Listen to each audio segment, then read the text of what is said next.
अस्सलामुअलैकुम वरहमतुल्लाहि वबरकातुहू। बिस्मिल्लाहिर्रहमानिर्रहीम।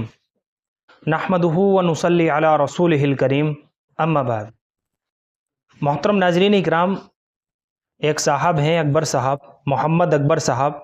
इन्होंने बहराम और आरेज़ नाम के ताल्लुक़ से सवाल किया है और साथ में एक शिकायत भी लिखी है कि मौलाना साहब, हम आपकी हर वीडियो देखते हैं, लाइक भी करते हैं, लेकिन हफ्ते गुजरने के बाद भी जवाब नहीं आता, अफसोस होता है।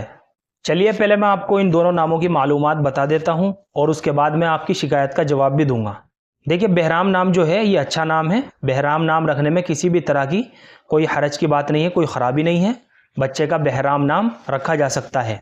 बहराम के माना है सैयारा, सितारा। पांचवें आसमान के ऊपर एक सितारा होता है जिसे बहराम कहते हैं और ये नाम रखना मुसलमानों में राइज है। यानी बहराम जो नाम है ये मुसलमानों में रखा जाता है, ये मुस्लिम नाम है। इसी तरीके से हदीस रिवायत करने वाले कई रावियों के आबा व अजदाद का नाम भी बहराम मिलता है, यानी उनके आबा व अजदाद का नाम भी बहराम था और इसके माना के अंदर भी कोई ख़राबी नहीं है।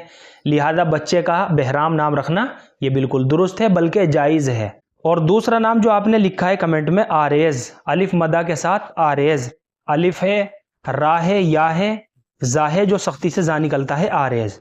ये नाम अच्छा नहीं है, इसलिए हम अपने बच्चे का ये नाम नहीं रख सकते और ना ही ये अरबी ज़ुबान का लफ्ज़ है। हमारे बहुत से भाई कहते हैं ना कि आरेज़ जो लफ्ज़ है ये अरबी ज़ुबान का लफ्ज़ है।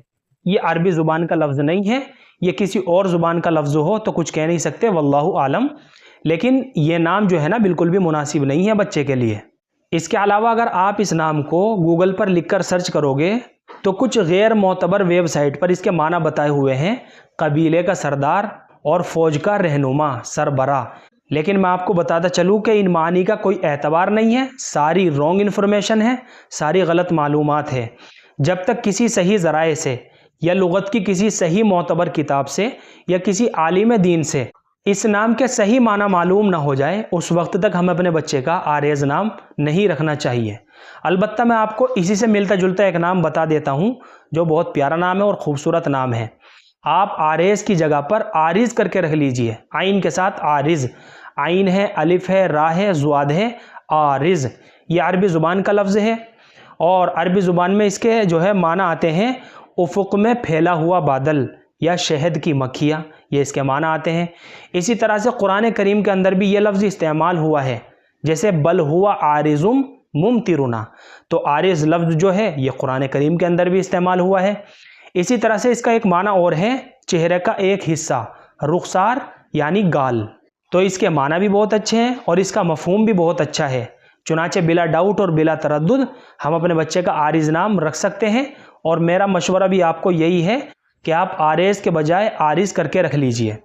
तो आपने इन दो नामों के ताल्लुक़ से सवाल किया है, बहराम और आरेज़। बहराम तो हम अपने बच्चे का नाम रख सकते हैं, इसमें किसी तरह का कोई मसला नहीं है, लेकिन आरेज़ जो है ये नाम ना रखें, इसकी जगह पर आप आरिज़ करके रख लीजिए।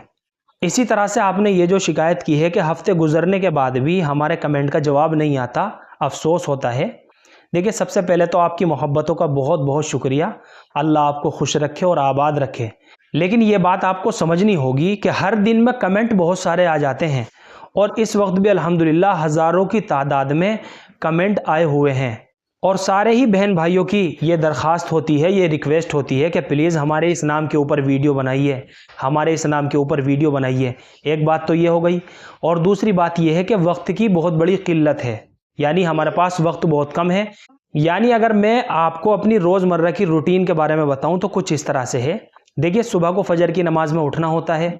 फ़जर की नमाज़ पढ़ाने के बाद जो है 20 मिनट मस्जिद की तालीम होती है, तो 20 मिनट तालीम करने के बाद वहाँ से फ़ारिग होने के बाद बच्चों को पढ़ाना होता है। बच्चों को पढ़ाने के बाद जो है उसके बाद फिर नाश्ता भी करना होता है।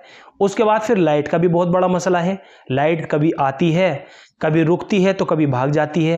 अब ये वीडियो जो मैं बना रहा हूँ इसके बीच में ही लाइट चली गई थी, तो 2.5 घंटे के बाद इसका आधा हिस्सा ये शूट कर रहा हूँ, तो ये लाइट का बहुत बड़ा मसला है। फिर उसके बाद जो है ज़ोहर की नमाज़ का वक्त हो जाता है, तो ज़ोहर की नमाज़ पढ़ानी होती है। फिर उसके बाद फिर बच्चों को पढ़ाना होता है। बच्चों को पढ़ाने के बाद जो है असर का तो वक्त हो ही जाता है। फिर असर की नमाज़ पढ़ने के बाद बच्चों को पढ़ाना होता है, तो मगरिब तक पढ़ाई होती है। फिर मगरिब की नमाज़ पढ़ाने के बाद मस्जिद का मशवरा होता है, दावत तालीम इस्तक़बाल वाला अमल होता है मस्जिद के अंदर, वो इशा तक चलता है। फिर इशा की अजान हो जाती है, इशा की नमाज़ पढ़ानी पड़ती है। फिर इशा की नमाज़ पढ़ाने के बाद मस्जिद की आधा घंटे की तालीम होती है, तब जाकर जो है वक्त मिलता है। तो अब आप बताइए इतने से वक्त में मैं कितने कमेंट का आपको जवाब दे सकता हूँ। तो वक्त की बहुत बड़ी किल्लत है। लेकिन ऐसा नहीं है कि मैं कमेंट का जवाब नहीं देता, बारी बारी करके जो है ना सबके कमेंट का जवाब देता हूँ। बाहर कैफ आपकी मोहब्बतों का बहुत बहुत शुक्रिया, क्योंकि आप वीडियो देखते हैं, लाइक करते हैं और वीडियो को आगे शेयर करते हैं। अल्लाह आपको खुश रखे और आपको आबाद रखे, और अल्लाह ताला हम सबको सुन्नत व शरीयत के ऊपर पाबंद फरमाए। फ़कत वल्लाहु आलम।